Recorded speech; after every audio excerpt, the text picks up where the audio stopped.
Bem-vindos ao INESP, o irradiador de ideias de julho de 2021.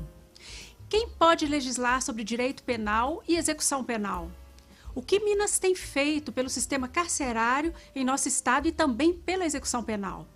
Para responder estas e outras perguntas sobre o sistema penitenciário, vamos ouvir a procuradora do Estado de Minas Gerais, Ana Paula Araújo Ribeiro Diniz, e o deputado estadual pelo PSDB, João Leite da Silva Neto. A procuradora Ana Paula é também professora de Direito Penal e de Execução Penal da Faculdades Milton Campos, onde leciona desde 1998. Formou-se em Direito pela UFMG, onde fez mestrado. Já o nosso convidado, deputado João Leite, liderou a Comissão Especial de Execução da Pena, além da Comissão Parlamentar de Inquérito do Sistema Carcerário na Assembleia Legislativa de Minas Gerais. João Leite vivencia a carreira política em Minas Gerais desde 1992 e já fez parte do Conselho de Criminologia e Política Criminal do nosso estado. Sejam bem-vindos, professora Ana Paula e deputado João Leite. Quem pode legislar sobre direito penal e sobre execução penal no Brasil? Em primeiro lugar, olá, Vanessa. Olá, deputado João Leite. Olá para todas as pessoas aí que nos assistem. Espero que todos estejam bem, né? Com saúde, que é o que a gente deseja hoje. Sim. Muita saúde. E queria dizer que é uma honra estar aqui com vocês, estar aqui como também uma das integrantes do INESP, é uma honra enorme. Há muito tempo eu já vinha programando em participar de um programa aqui com vocês e até que enfim agora deu certo, né? E eu pude vir e estar aqui tentando acrescentar alguma coisa dentro das minhas limitações, né? Que todos nós temos. Mas você, Vanessa, me faz aí uma pergunta muito importante, né? Quem é que pode legislar sobre o direito penal? É a sua primeira pergunta. Bom, na verdade, o que você está querendo me perguntar é qual é a fonte do direito penal, né? Sim. De onde provém as normas, quem é que pode implementar as normas, quem é que pode suprimir as normas, quem é que tem a competência para isso. E a gente sabe que a competência é da União Federal. Né, o nosso artigo 22 da Constituição diz que é de competência exclusiva da União legislar a respeito do direito penal. Mas é interessante que lá nesse artigo 22 tem lá um parágrafo que diz que os estados podem legislar sobre matérias específicas, mas sempre através de lei complementar. E isso é meio óbvio, né? Porque imagina se os estados pudessem legislar sobre o direito penal, sobre pena, sobre crime. Como é que seria? Seria um crime em Minas, outro crime no Mato Grosso, outro crime no Pará. Então, é o correto mesmo que a União Federal seja o ente responsável pela elaboração das leis. Mas, excepcionalmente, os estados podem legislar sobre matérias específicas no que diz respeito ao direito penal. Mas, Vanessa, quando você me pergunta assim, qual quem pode legislar sobre o direito penal, no fundo eu sei que você está querendo me perguntar quem é que pode legislar sobre execução penal. Exatamente, professora. Porque são coisas diferentes, né? Uma coisa é o direito penal, os crimes, as penas respectivas, e outra coisa é a execução ou o cumprimento da pena, né? O direito penal é o direito das penas, dos crimes, e a execução penal uma vez que a pessoa é condenada, como é que ela vai cumprir a pena. Então, no fundo, eu desconfio que o interesse seja em saber mesmo quem é que tem competência para legislar a respeito da execução penal ou do cumprimento das penas. E aí, a gente sabe que o artigo 24 da Constituição é que fala sobre isso, e aí sim ela dá competência para legislar para a União Federal, mas os estados concorrentemente. E essa concorrência, professora, ela é importante. Nós trouxemos para falar dessa competência concorrente de legislar sobre a execução da pena, nós trouxemos um deputado estadual, que é o deputado João Leite, né? Então, a gente pergunta a ele o que a Assembleia tem feito pelo direito penal e pela execução da pena em Minas Gerais, deputado. O senhor poderia nos responder, por favor? Muito obrigado, um grande prazer estar com vocês, Vanessa, professora e todos que acompanham. Esse é um tema muito importante. A Assembleia Legislativa, ela permanentemente trata dessa questão. Eu mesmo tive a oportunidade de presidir uma CPI carcerária há muitos anos atrás, e dessa CPI foram produzidas 10 novas legislações que tratou para além da questão da execução penal, tratou dos temas de segurança pública também. Me lembro que das 10 legislações, nós tratamos da Lei de Execução Penal Mineira e, especialmente, nós fizemos uma grande mudança no Estado quando nós proibimos as polícias da guarda de presos. Eu, apesar de ser filho de um policial, fui muito, de alguma forma, ele mexeu muito na minha cabeça, meu pai, porque ele dizia sempre para mim: o policial prende, outro agente do Estado deve fazer a guarda do preso, não aquele que prendeu.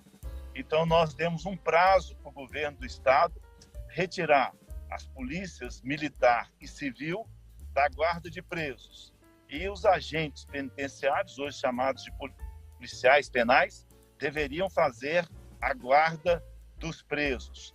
Nós mudamos também em relação a algo importante, por conta do que nós encontramos de superlotação carcerária. E nós, então, fizemos com que o Estado, ele, na construção de novas unidades, deveria ter, antes da construção, um parecer prévio do Ministério Público quanto à localização, à capacidade da unidade penal. Levamos a Defensoria Pública, não é? O advogado da população mais carente, para todas as comarcas do Estado de Minas Gerais, com orientação de acompanhar o cumprimento da pena dos apenados. Eu me lembro que uma das comarcas nós tivemos a liberação de diversos presos porque eles já tinham cumprido pena quando a Defensoria Pública começou a atuar.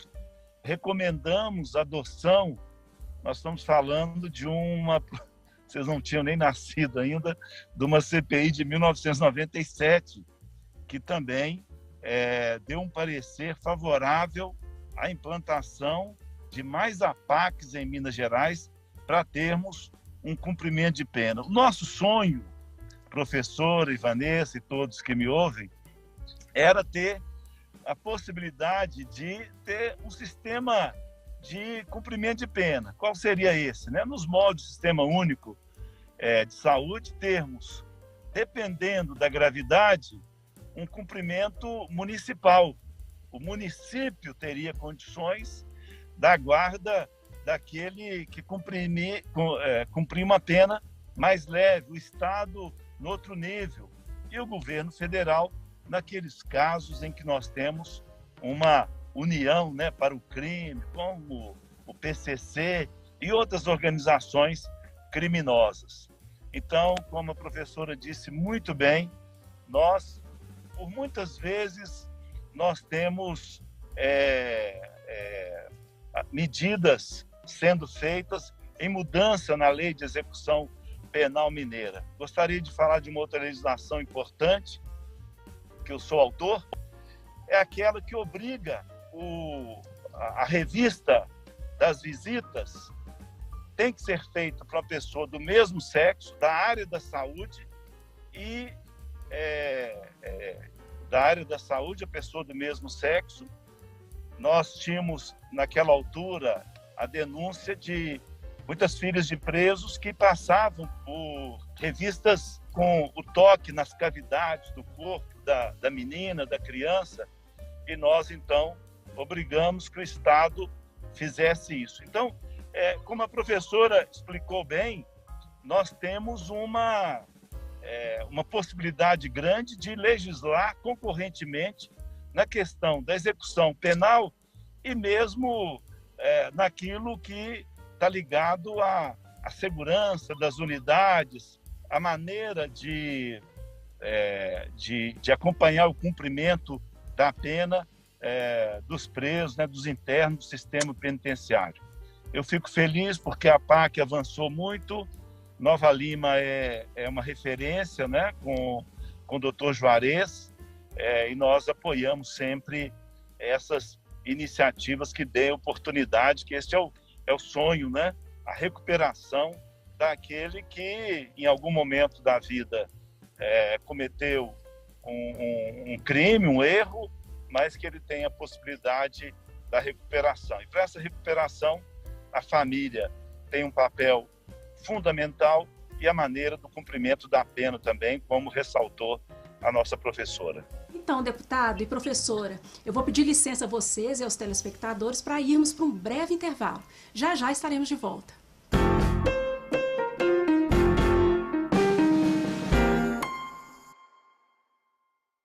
Com fome, fica muito difícil aprender. Por isso, vamos entregar milhares de kits pedagógicos para crianças e jovens e para suas famílias, cestas de alimentos e de material de limpeza. Assim, todos vão estudar protegidos e bem alimentados.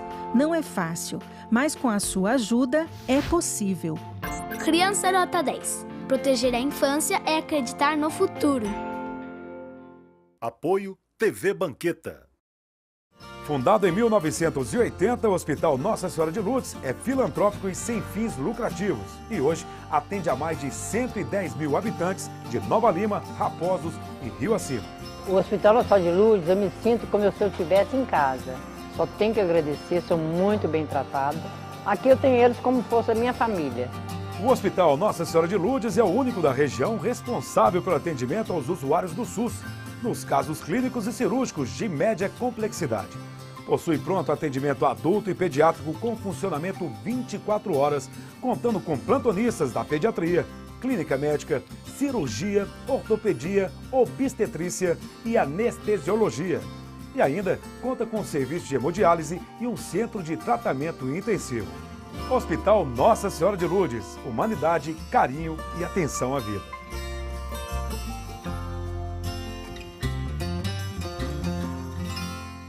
Apoio TV Banqueta.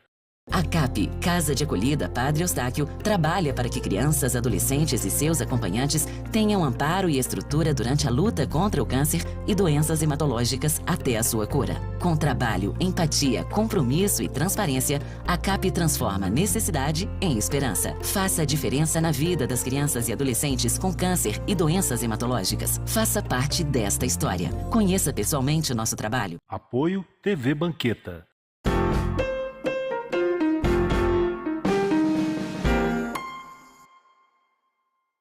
Agora vamos mergulhar no acervo do Inesp.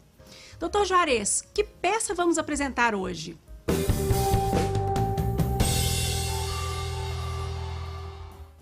Pois não, doutora Vanessa. É com muito prazer que nós vamos mostrar uma peça que nós não gostaríamos de mostrar. Parece um contrassenso, mas é isso mesmo. Eu li um livro, e esse livro está aqui nas minhas mãos, Tatuagem nas Almas, do Dr. Tarcísio Delgado. O Dr. Tarcísio foi deputado federal, foi prefeito, foi vereador em Juiz de Fora, cidade onde eu me formei em Direito. E lendo esse livro, eu tomei conhecimento da história de vários e vários mineiros de Nova Lima que foram denunciados, foram presos, chegaram a ser torturados por terem praticados para aqueles que estavam apurando crimes contra a segurança nacional. Essa apuração aconteceu aqui em Nova Lima, depois foi para a 4ª Região Militar, né? Porque lá era o local onde ficava o Tribunal Militar, para as pessoas que haviam cometido crimes contra a segurança nacional. Então estamos aqui, olha, com 11 volumes, é o resultado da apuração desses fatos. Doutora Vanessa e senhores telespectadores, esse livro foi fantástico, esse livro é fantástico, esse livro merece ser lido. O doutor Tarcísio Delgado foi quem patrocinou a defesa de todos esses homens, e tínhamos também mulheres no meio das pessoas que responderam a esse processo. Mas então, tomando conhecimento disso, o Dr. Juliano Araújo trabalhava comigo e sempre foi um profissional da melhor qualidade. Eu pedi ao doutor Juliano que tentasse conseguir, né, uma cópia desse processo. Ou melhor, no início eu pedi ao doutor Juliano que tentasse conseguir o processo para o nosso arquivo aqui do Inesp. E o doutor Juliano teve um trabalho muito grande, mas no final ele conseguiu o seu objetivo. Nova Lima hoje, o INESP hoje tem no seu acervo uma obra que é uma obra das mais importantes. E eu quero que o doutor Juliano conte pra gente como que foi esse trabalho para conseguir que nós tivéssemos hoje esses 11 volumes aqui no acervo do INESP. Boa tarde, doutor Juliano. Boa tarde, doutor. Tudo bem? Obrigado pelas palavras. E a recíproca é verdadeira. Eu considero o senhor como uma das pessoas mais respeitadas desse país e mais justas. Eu tive o prazer de trabalhar, entrei no fórum em 2012 e estou lá, 2002, estou lá até atualmente. E ficamos juntos no gabinete criminal de 2012 a 2016. E lembro como se fosse hoje, eu adentrando aquela porta, me entregando esse livro e dizendo que precisava desse processo, né? Só que não tinha informação nenhuma, né, no livro do número do processo. Então eu tive que fazer a leitura e fui investigando. Cheguei a ligar para o Tarcísio Delgado, para a auditoria da 4ª Região Militar e Juiz de Fora. E cheguei ao Superior Tribunal Militar, ao Ministério, lá em Brasília, né, onde foi muito bem recebido e conseguimos essa cópia desse processo. São 11 volumes. Foi o maior processo da 4ª Região de Juiz de Fora até hoje, né? Foram mais de quase 2 centenas de duplamente mineiros acusados, muitas injustamente. E aí está, enviaram para a gente, via malote, essa cópia, e hoje faz parte do nosso acervo, né, do INESP. Olha, interessante, o doutor Juliano, é que nesse livro, aqui na capa, nós vemos a grande tese do doutor Tarcísio Delgado. Ele pediu aos processados, aqueles que estavam sendo julgados naquela ocasião, que mostrassem para os juízes militares as suas mãos, né? São mãos marcadas, são mãos calejadas, e os juízes ficaram tão comovidos com aquela situação, né? E até choraram. Né? Então esse livro, a capa demonstra isso. Isso aqui é a mão de um dos nossos mineiros. Doutor Juliano, então eu só tenho que lhe agradecer muito pelo trabalho, né? Porque Nova Lima tem esse material no seu acervo, graças ao seu trabalho. Mas eu gostaria de lhe pedir uma coisa. Pois não. Leia aquela parte final do Gerê. O Gerê era uma figura aqui de Nova Lima que eu já procurei, e eu estou pedindo ao doutor Juliano que leia essa parte, que eu quero saber mais a respeito do Gerê. Eu já perguntei a inúmeras pessoas sobre o Gerê e ninguém me informa nada sobre ele.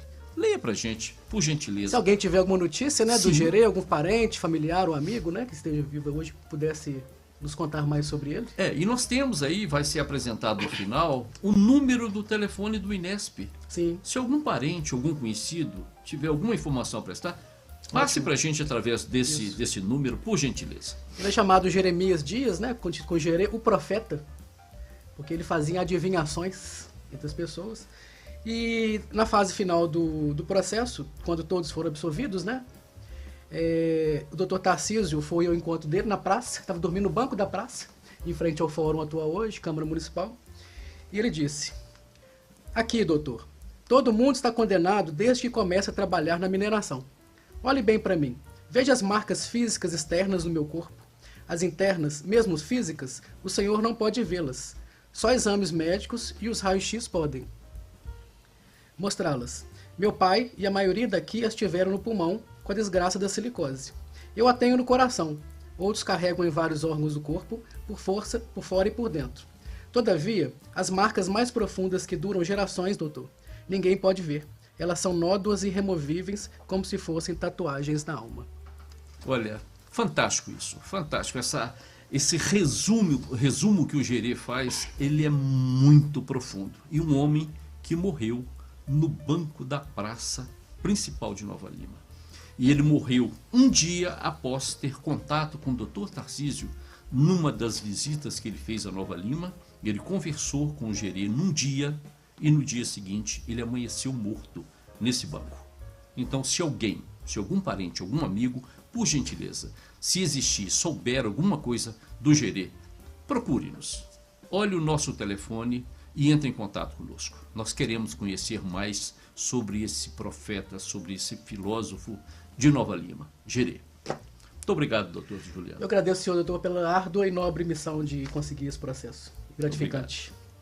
Obrigado, senhores.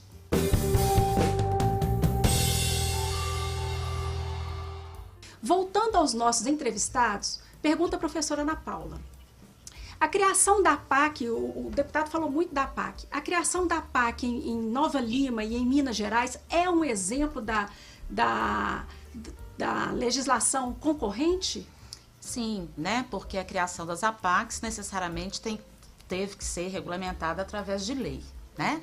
Mas aproveitando, as APACs, e principalmente a APAC aqui em Nova Lima, como bem disse o deputado João Leite, é uma referência tanto para as demais APACs de Minas Gerais, como para o Brasil, como para o mundo, né? Porque é uma forma de cumprimento da pena diferenciada, é uma forma mais humanizada, é uma forma em que a gente considera cada um dos condenados per si, né?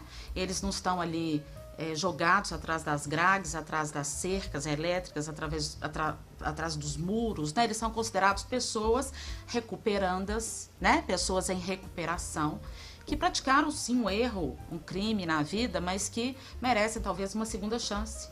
E sem dúvida nenhuma a APAC aqui em Nova Lima é uma referência na sua construção, e a gente aqui tem que louvar muito ao doutor Juarez, que foi um dos grandes pensadores, foi um dos grandes implementadores dessa APAC, desse sistema de cumprimento de pena aqui, né? É um entusiasmado pelo estabelecimento da APAC.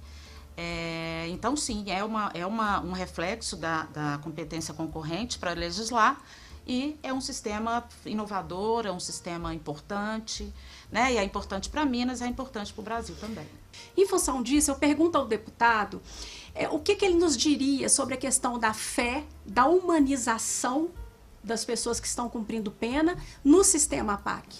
É fundamental como prevenção em todos os sentidos. Primeiro, a gente ter essa estrutura, para mim, a comunidade, a família, a igreja, não é? A educação, a escola, são fundamentais como prevenção. E quando, infelizmente, aconteceu o erro da pessoa, ele tem que estar próximo dessas condições para a recuperação dele. O senhor, lá em 2004, o senhor lançou um projeto social em 2004, quando foi secretário de Desenvolvimento Social e de Esportes, com exclusividade para Nova Lima. O foco dele era o atendimento a crianças e adolescentes em situação de risco pessoal e social. Poderia nos contar como se deu esse projeto, deputado? Nós tínhamos algo em Minas Gerais que foi marcante para a nossa história, que foram as FEBEM. E eu fechei as últimas 2 FEBEM em Minas Gerais. Eu retirei 200 crianças do horto, crianças de risco pessoal e social, e nós as levamos para casas lares.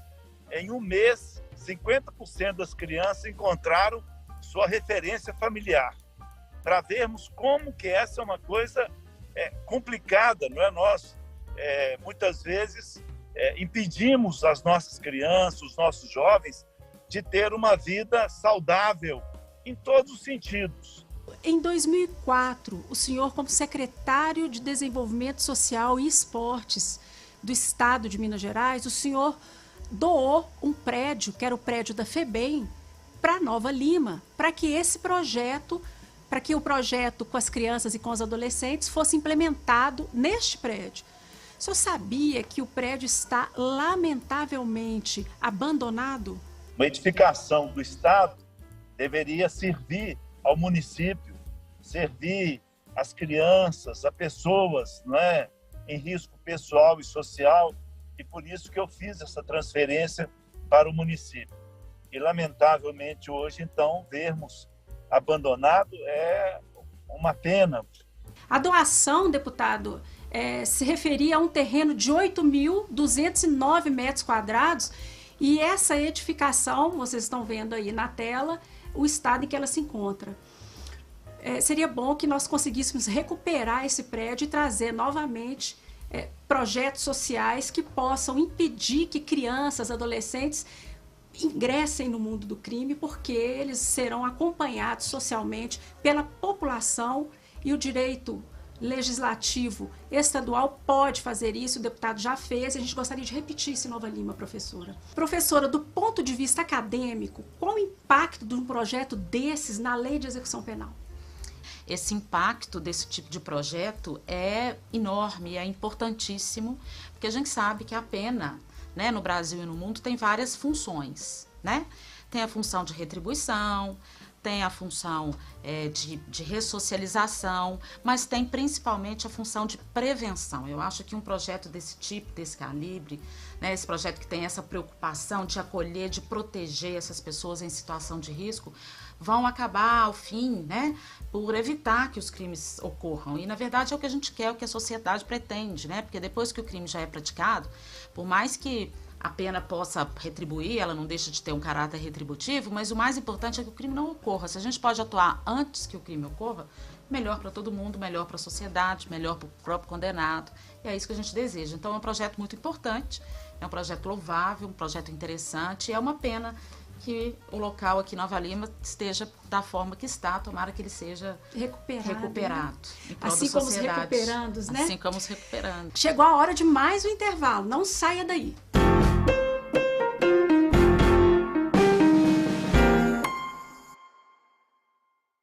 Com fome, fica muito difícil aprender. Por isso, vamos entregar milhares de kits pedagógicos para crianças e jovens e para suas famílias, cestas de alimentos e de material de limpeza. Assim, todos vão estudar protegidos e bem alimentados.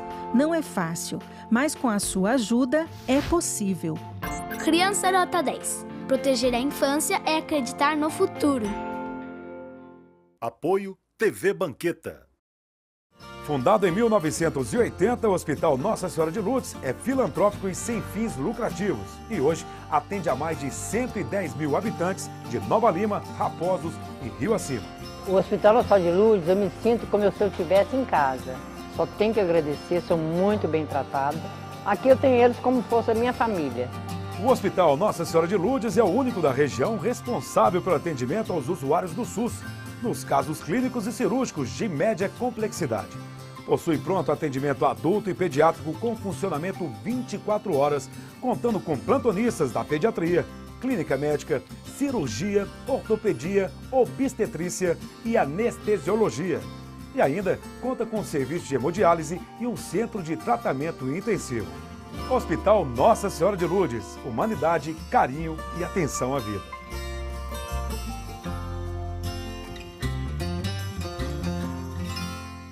Apoio TV Banqueta.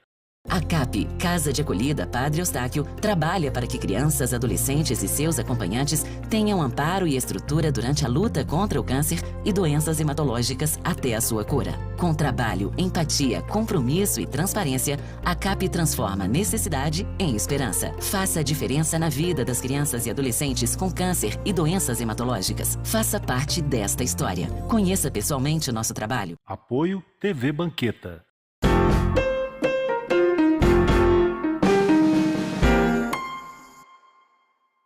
A professora Ana Paula, ela é membro do INESP. E por isso ela tem um patrono, né, professora? Sim. Quem é o seu patrono? Meu patrono, por honra minha, é o Tobias Barreto, que era um poeta, era um jurista, era um filósofo, né? Que nasceu no Sergipe e acabou morrendo em Pernambuco, foi professor da Faculdade de Direito de Pernambuco, e é muito interessante a história dele, porque pelo fato dele ser negro, né? Ou como ele se auto dizia, mestiço, né? A sociedade acadêmica demorou muito para aceitar o professor Tobias Barreto lá. E é interessante que foram os alunos, por exemplo, Graça Aranha, que fizeram toda uma campanha em prol do professor Tobias Barreto pelo seu brilhantismo, pelo seu pioneirismo, porque ele foi um homem que, no tempo dele, falava sobre assuntos que nem os professores europeus falavam. Por exemplo, sobre a culpa, por exemplo, sobre os crimes omissivos, por exemplo, sobre a tentativa. Então é uma honra representar essa cadeira cujo patrono é o professor Tobias Barreto. Que bom, professora. Fico feliz também, viu? Acho que cada patrono, a gente acaba se identificando um pouco com aquele patrono, sim, né? Sim, com certeza.